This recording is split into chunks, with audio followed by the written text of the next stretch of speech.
Hi, Tom. Hi, everyone. Hi, God. I'm slightly concerned that I cannot spot these distortions in other teachings that one might say were in a similar vein. I'm not hugely concerned because I don't really read them, but I do seem to have a blockage. I feel that my comprehension is quite good, but my discernment is very poor. And I still have this kind of hippy-dippy streak that says if it sounds spiritual, it's good with me, it's all good to me.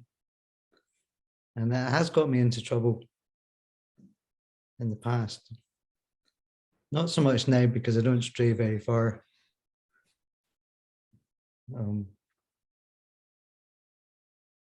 But would it be possible to give an example of, I know you don't like talking about specific people, teachers, but could you give an example of what a distortion would look like, or does look like? What would be a common distortion? And basically, can you spell it out for me? Yeah.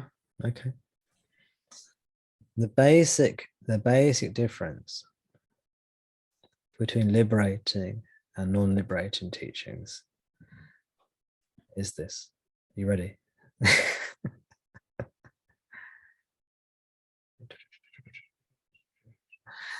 That was my drum roll, by the way, in case you didn't know.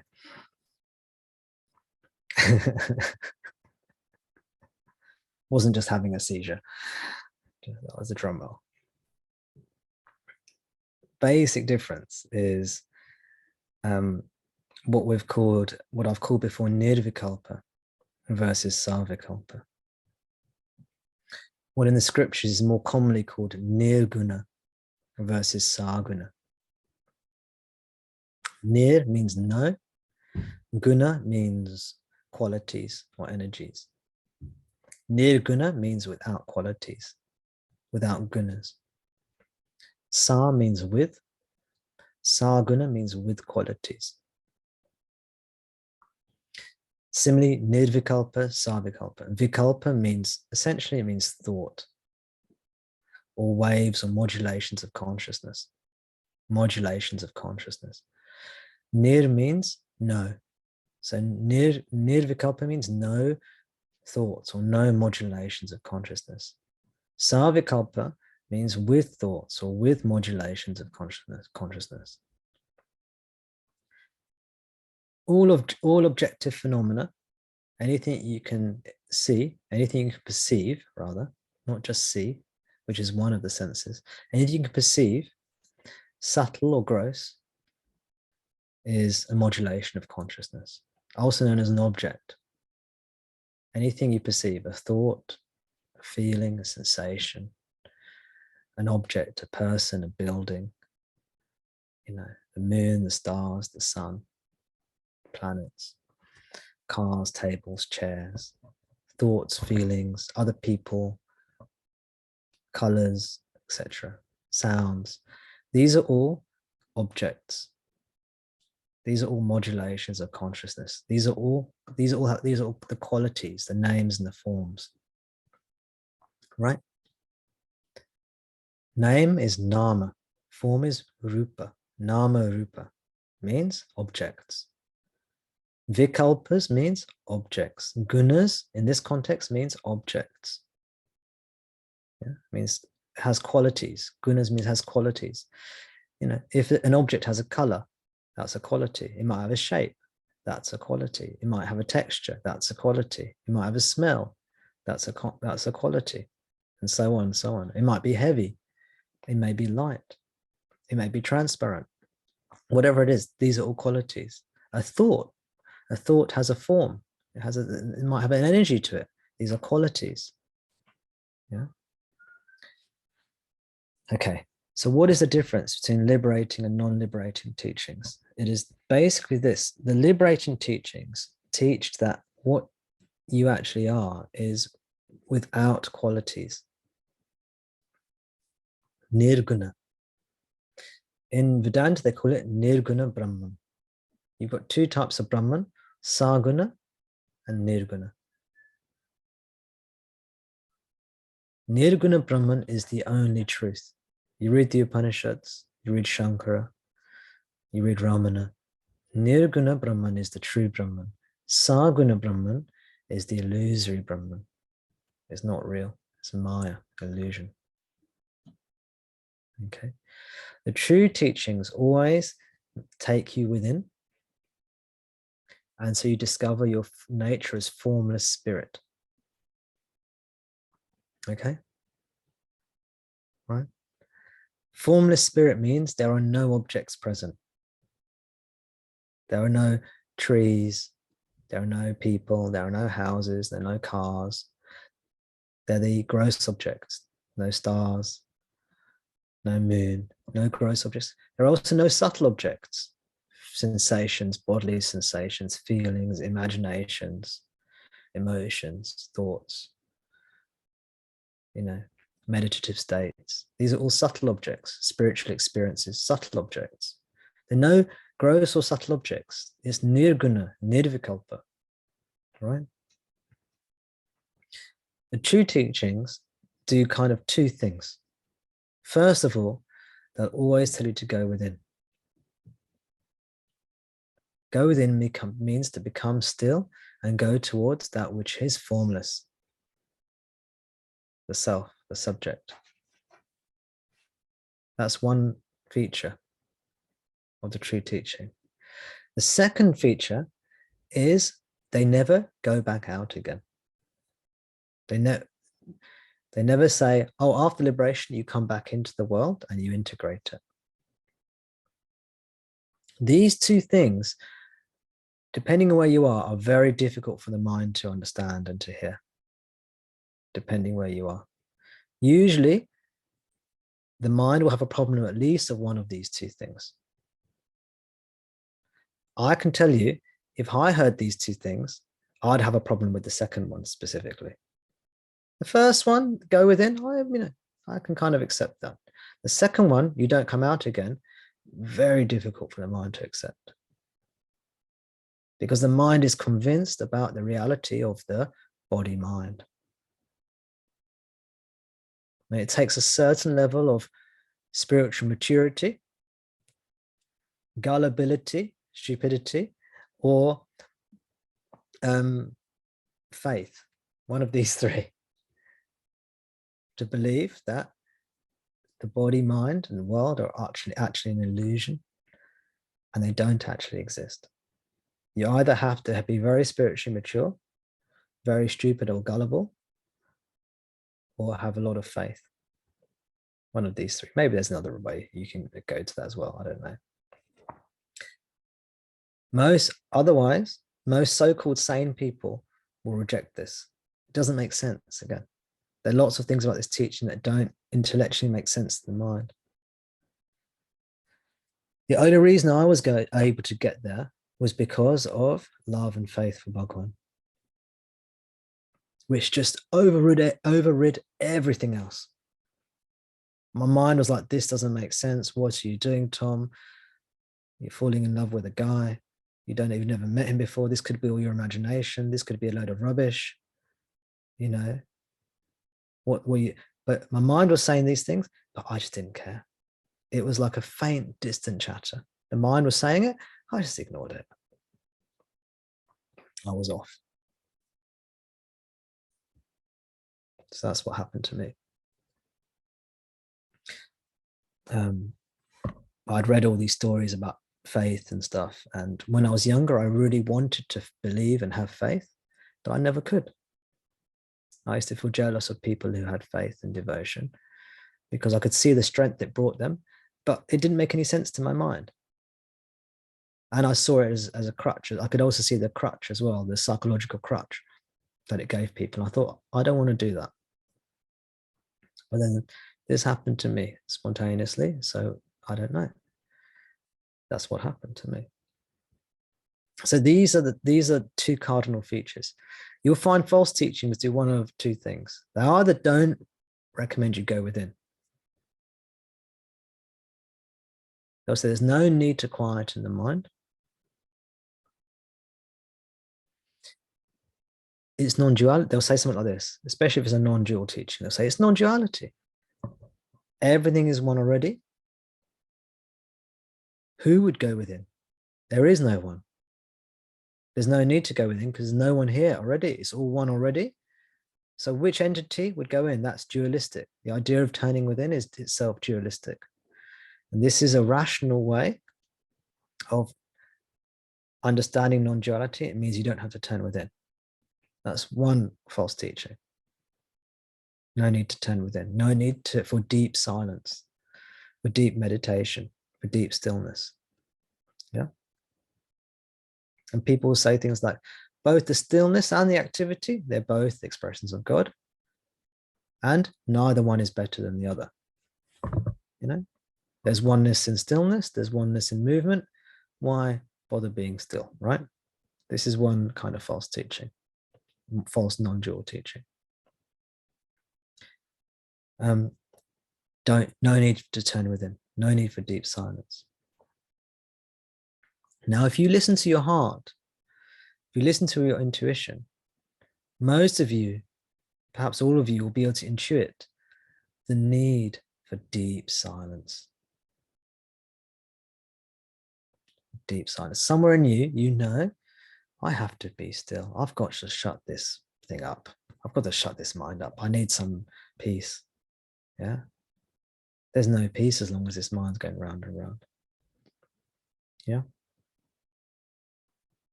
So that's one way teachings you can change a liberating teaching to a non-liberating teaching by not turning within. The second way is they say, oh, you need to turn within. You need to discover yourself. And then you need to come back into the world and integrate in the world. And then you can share your knowledge from an integrated point of view. Now, many people come to me because they see me as someone who's well integrated. They see somebody who has a family, who's married, who has children, and who has a job.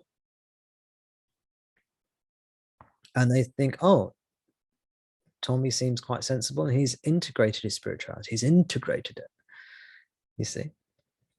And I can understand that. But I haven't integrated anything. I don't know. I don't understand how. Well, this is just what happens. I could very well be in a cave, you know, a single person in a cave without any kids. I don't know. It would be the same realization. I just happen to be a householder. There is no integration of realization from the point of view of the absolute. Relatively speaking, you know, we can say some people be more integrated than others. So this is another fault. What actually happens, and if you read Bhagwan's teachings, he says you go toward, and you read the Vedanta teachings, they say you go towards a self and you merge into the self, means you become the self, the formless, and that's it. That's liberation.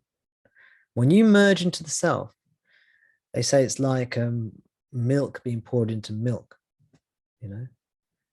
There's no, the milk that, say you've got some milk here and you pour milk into milk, you can't then take out the milk that you poured in and differentiate it from the one that was already in the bowl that you poured into. It all gets mixed and it's one. So when you go into Brahman, there's no individuality left. You can't come out and reintegrate. You can't go and face the world again. You are the formless absolute spirit. That's it. You are God. You are literally God. Now you are literally God. But then it's realized. So this is another distortion of the teachings. Here's another distortion. Another distortion is that non-duality means that we're all part of one whole. Gordon's an expression of the divine. Tom's an expression of the divine. Someone else is an expression of the divine. A house is the expression of the divine. A cat's an expression of the divine. The sun, the moon, they're all the expressions of the divine. Yeah. And this is a kind of non-duality. We're all part of a greater whole. Just like the organs in the body, the heart, the lungs, the brain, they're all different, but they're all part of one organism, the human body. Yeah, the heart is different to the lungs, which is different to the brain, which is different to the muscles, but they all are interconnected, an interconnected whole. This is the organism model of non-duality. The organismic model. Got to say that properly.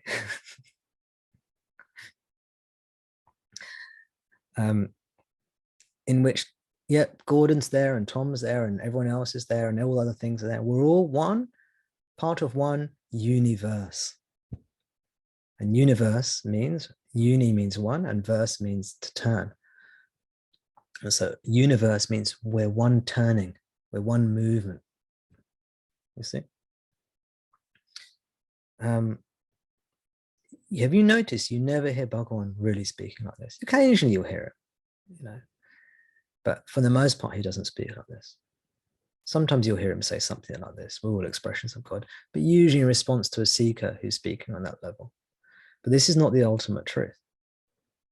This is actually a subtle form of duality, which will bring me to my next point. This is in Vedanta, this is called Vishistadvaita. Vishistadvaita means, Advaita means non-duality, and Vishist means qualified non-duality, which is a type of partial, I call it partial non-duality. It's like I'm an individual, but I'm part of something greater, and we're all one. This makes complete sense to the mind. This is scientific. This is much more scientific. You'll hear Buddhists talk about interdependence. It's basically the theory of interdependence. Some Buddhists you hear talk about interdependence. The Buddha went much deeper than this. He didn't stop at interdependence. He went much deeper. Same with Bhagavan. Same with Advaita Vedanta. Same with Jesus. You don't hear Jesus talking about interdependence all the time. In fact, you don't hear any of the great spiritual teachers talk about interdependence and this. They talk about spirituality in a much deeper, direct way, to turn inwards and realize you are God. What is God? God is the creator of the entire universe. That's what you are. That's what you are. And you know it. You know it. We all know it. We all sense it. We all sense it. We're not a part of a greater whole and there's a greater God out there, maybe doing something. No, that's still relating as a body-mind. It's another distorted teaching. So the next distortion, which is perhaps the biggest one and perhaps the hardest one to understand. I should say at this point, the distortions, the distorted teachings usually make more sense to the everyday way of thinking than the truth, which is why they happen. Does that make sense? The mind distorts the teachings because the distortions make more sense. Oh, right, yes, I'm part of a greater whole. Blimey, that actually makes sense, doesn't it? That's what non-duality means. It means we're all part of something greater. There's no individual here, there's no individual there, and it's all just kind of happening. And it agrees with science and physics, and you can bring quantum mechanics into it as well, if you want to. Oh, just as an aside, I've actually studied a little bit of quantum mechanics, not in great detail, but I've actually studied it a little bit. And most of the stuff that you hear about in spirituality about quantum mechanics is just, they're just so way off, because they don't understand the maths or the actual theory of quantum mechanics. So anyway, that's an aside. one of the last distortions I'll mention off the top of my head now. Maybe I'll carry on more, I don't know. Is this one, which is, and I just want to preface it by saying, look, the truth cannot be understood by the mind. Almost everyone who's been engaging with spirituality, spiritual teachings would have heard that. If you are approaching spirituality from a theistic point of view, that is, you believe in God, you'll be told that God is beyond concepts, beyond words, cannot be understood. And if you're maybe a non-dualist or a non-theist, you will say the truth cannot be understood in words, cannot be understood by the mind. Liberation cannot be understood. But all these distortions, as I said, they can all be understood. They all make sense. And that's why the mind, that's why I said it's the Chinese whispers, even a game of Chinese whispers just between two people. Yeah. As soon as the ignorant mind hears the teachings, it distorts them because it tries to understand them, and then it communicates what it's understood, which is the distortion. Okay. The prime distortion is that in true teachings, they say the only thing that exists is the formless absolute, known as Brahman, known as Nirguna Brahman, whatever you want to call it. It doesn't have a natural name, but we can call it whatever, God, Bhagwan, the self, the true guru, the Satguru. Sat means true, guru means guru, Satguru means the true teacher. Sat means true or real.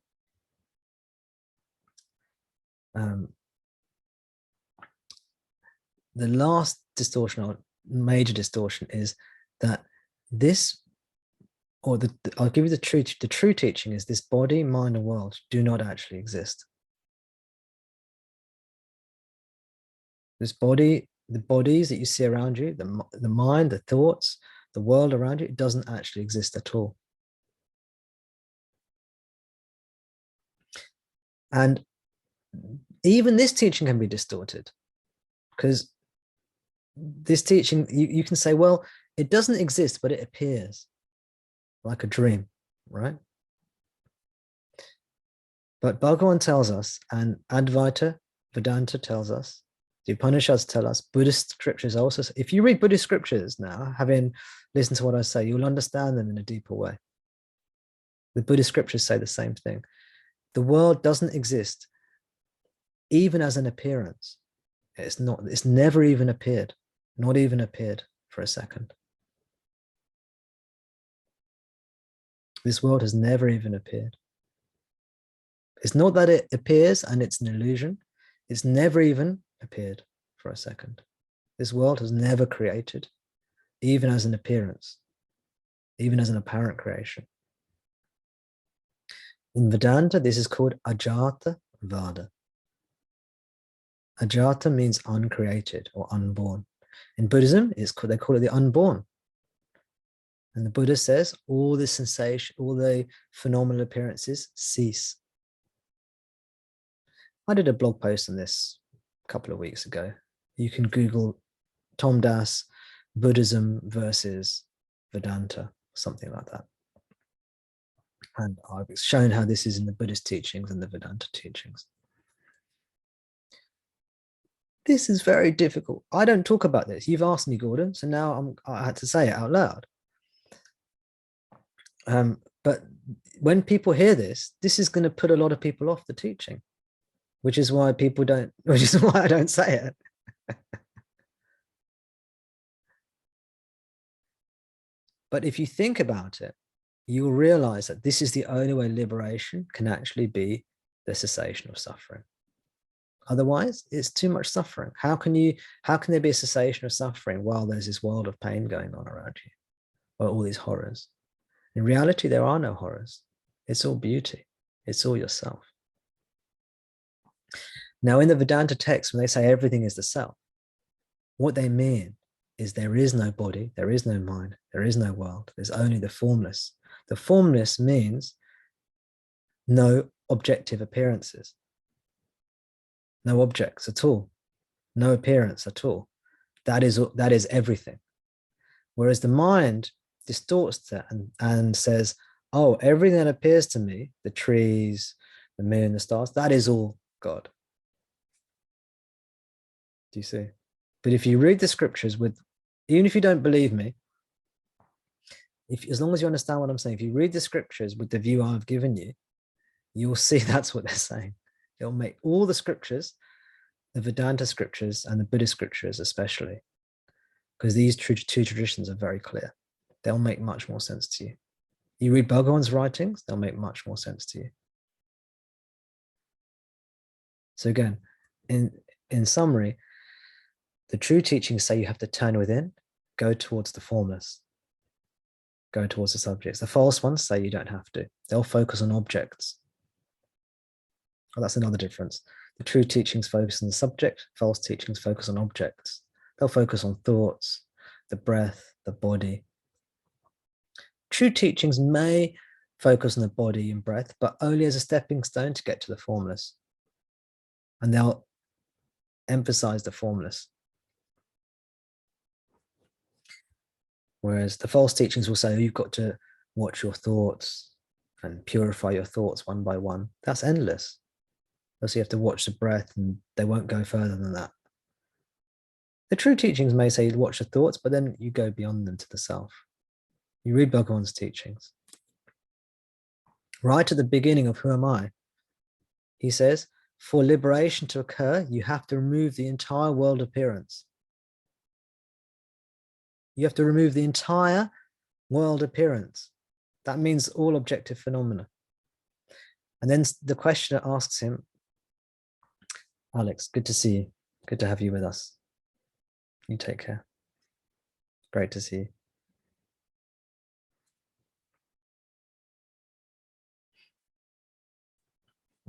And then the questioner in Who Am I asks Bhagavan, can there not be liberation without removing the entire world appearance? And Bhagavan just answers, no. It's very clear. But people, when they read this teaching, they then distort the meaning of it. In fact, if you read the translations of Who Am I, you'll see that distortion in the translations. You see when Sri Sadhu translates it, he translates it literally. You read the versions of Who Am I, get your copy of Sri Sadhu copy. He's translated the Tamil literally. And you'll see that. When you read some of the other versions, they will add something in brackets, which Bhagavan hasn't written. They'll say, when you, in order to attain liberation, you've got to remove the entire world. And then in brackets, the translator's written as a separate entity. You've got to remove the entire world as a separate entity, because that's the only way the translator's mind can understand it.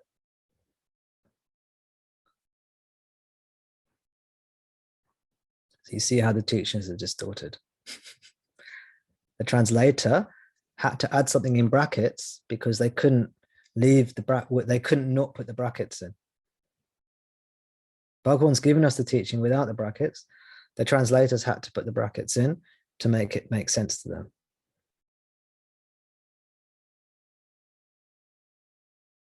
Bhagavan never bothered changing it.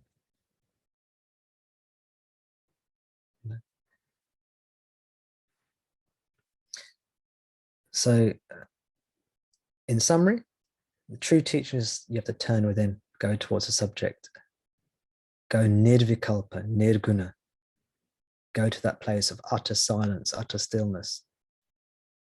What does Bhagavan mean by silence? He means removal of the entire body, mind, and world. Samadhi, nirvikalpa, silence. That's one. Second is that when you go discover what you are, you discover that what you are, the truth of what you are is the creator of everything, this body, mind, and world. You realize that this entire universe is created by you, your thoughts. Your desire creates everything. Your intention. The word for desire and thoughts in this sense in Sanskrit is sankalpa. Sankalpa means intention, thoughts. This creates the world. Your thoughts, your intentions create the reality. When you go within, discover what you are, you discover yourself as the source. When you truly see that, the body, mind, world are no longer there. The perception of body, mind, and world is duality. As long as there's perception of body, mind, world, then there will be a consideration, I'm a person. Yeah. I mean, these are things that I don't like to talk about too much because they're so radical. And in a way, they're of secondary importance because what's important really is that you go within.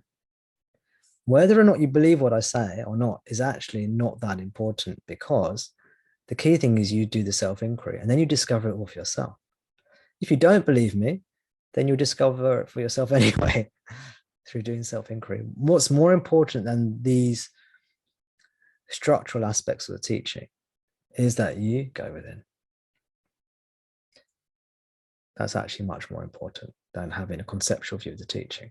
For some people, having this conceptual view will be very important though, because it will help them understand what the teaching is. You go in, you never come out again. Bhagavan says realization is like having a dream and then waking up from that dream. And all your dream problems all disappear.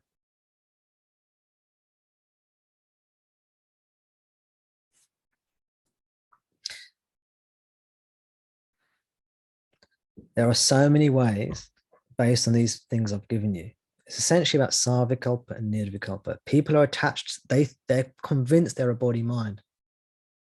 All the problems are due to ignorance. What is ignorance? Remember my definition of ignorance, not my definition, but the one I most commonly say. It's in the Upanishads. Ignorance is taking yourself to be a body mind. Liberation is when you stop taking yourself to be a body mind. That's it. You realize when you stop taking yourself to be the body mind, it all disappears. You're left in heaven, oneness, bliss. This is the eternal life that you are. Again, we know this. We know this. We know this is illusion. We know this is not true.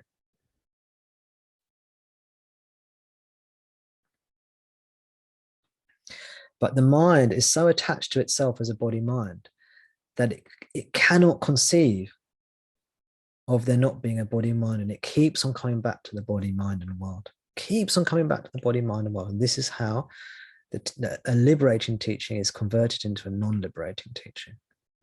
Keeps on bringing back the body mind world.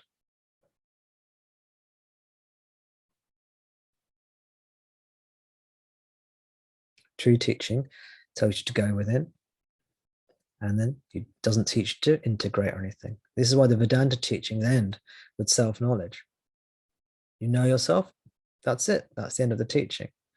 Whereas some of these newer teachings now, they say, well, once you've realized yourself, you then, you can come back into the world and integrate that and spread the word. No, you're done then.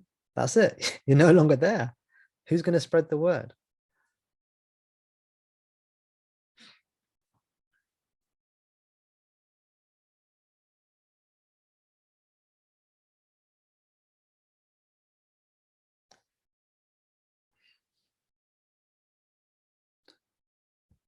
Is that okay, Gordon? I can see Dave's got his hand up, so we'll come to Dave next.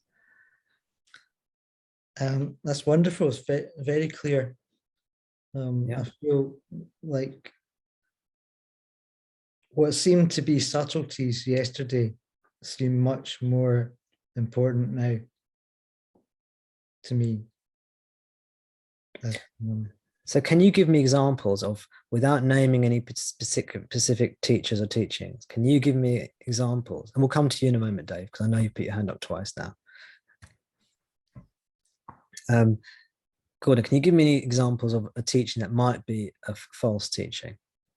Or it might be very helpful to people, but again, that's not what we mean by false. By false, we mean it doesn't ultimately lead to liberation.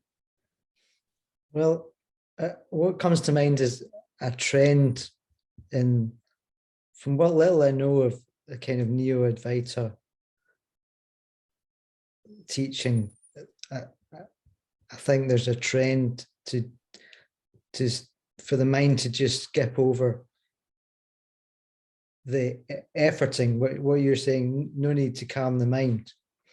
Well, I associate that with the efforting. You have to make the effort, what effort you can make. That there's a tendency to skip that bit and just you stick with the mind and jump to the end, you know. Yeah. And see, Bhagavan says there is only realization. And what he means is there's only Nirguna Brahman. But the Neo-Advaita say there's only realization. And what they mean is all of the Saguna Brahman is also realization. Now, Gordon and I met up earlier today, actually. And this is what I was talking to you about rope and snake. And again, this is actually in Who Am I as well. Bhagavan says, when you see the snake, sorry, there's some rope and the snake, you're walking in somewhere, and out the corner of your eye, you see a snake and you get very scared. But when you look at it clearly, you see actually it's not a snake, it's a rope. You just mistook it for a snake for some reason. Maybe the lighting wasn't very good. You didn't see it clearly. You thought it was a snake. You got scared. When you see the rope, Bhagavan says in Who Am I? He says, when you see the rope, you don't see the snake. Yeah. He says, if you similarly, when you see the world, you won't. I mean, when you see the world, you won't see the self. When you see the self, you won't see the world. It's in Who Am I? Again, that short text which contains all the teachings you need. And he says, it's like the rope and the snake. When you see the snake, you don't see the rope. When you see the rope, you don't see the snake. When you have a true realization of what the snake is, you don't see the snake, you just see the rope, isn't it? In the false teachings say, they kind of give you a partial truth. See, the snake is the rope. The world is Brahman. The world is the absolute, right? But when you see that the world is the absolute, you don't see the world. You just see the absolute. The snake is the rope. But when you really have a genuine realization the snake is the rope, you don't see the snake. You only see the rope, isn't it? That's how you know they're one, because the snake disappears. It's the same. When you see Brahman, you don't see the world. That's how you know the world is Brahman. Again, when you see this, when you truly see the rope, you don't see the snake. That's how you know the snake and the rope are one. Does that make sense? Whereas the false teachings, which are only conceptual, they all say they'll just see the snake as the snake, which is the illusion. And they'll say, well, it's all one anyway. It's all the rope. But they haven't seen the rope. And that's like seeing this whole world around you and saying, well, it's all Brahman, isn't it? It's all one, isn't it? But you haven't seen it. There's a text called Guru Ramana Vachana Mala, which I recently shared on Facebook. Guru Ramana Vachana Mala. It means a mala of Ramana's sayings. A mala is those beads, those prayer beads that you count your mantra repetitions on. It's usually 108 beads. You do 108 repetitions. It's a mala. So it's a chain of, or a compendium of Bhagavan's teaching, sayings. Guru Ramana means teacher Ramana. Vachana means sayings, or speakings, or utterances. And mala means this prayer beads, mala. Guru Ramana Vachana Mala. In the first 16, 20 verses, this is explained.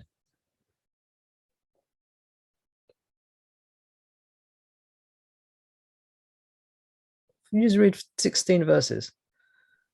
It will explain it all there.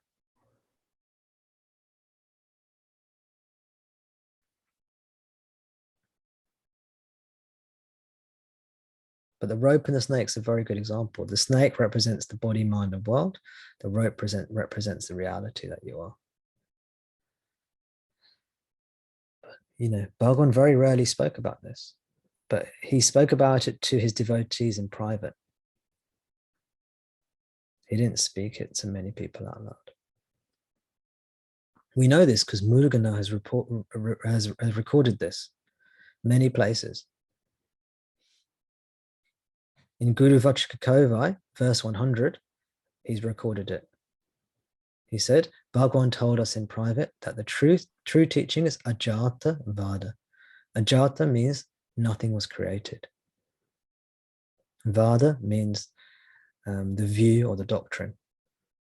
In private, Bhagwan told us that the truth is the doctrine of no creation, the unborn. Birth means creation. Unborn means nothing's been created. Ajata means unborn or uncreated.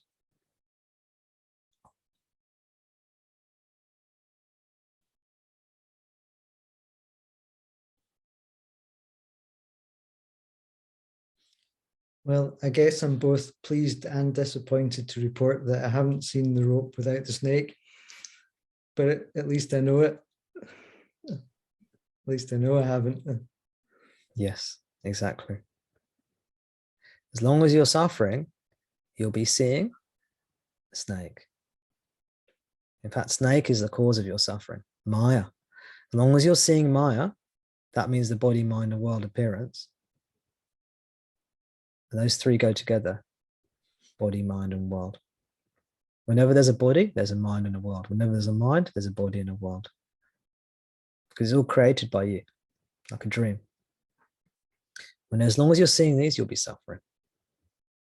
Even if you think it's an illusion, even if you convince yourself psychologically, oh, I can see a snake, but imagine you can see the snake.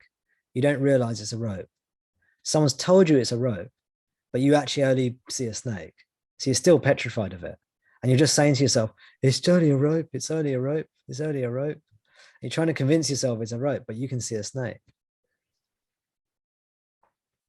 The suffering doesn't end. You're still, part of you is still worried, oh gosh, this thing might, this rope, which I see as a snake, might pounce at me at some point. And that's what it's like. So it's all in Who Am I. All the teachings are in Who Am I. Read Sri Sadhu Om's translation, which is a literal translation. When the Westerners translated it into English, they had to, add their own enhancements to it, so it made sense to them. This is what I think happened. I don't know. I assume that's what's happened. If you read Guru Vachakakovai, teachings are very clear.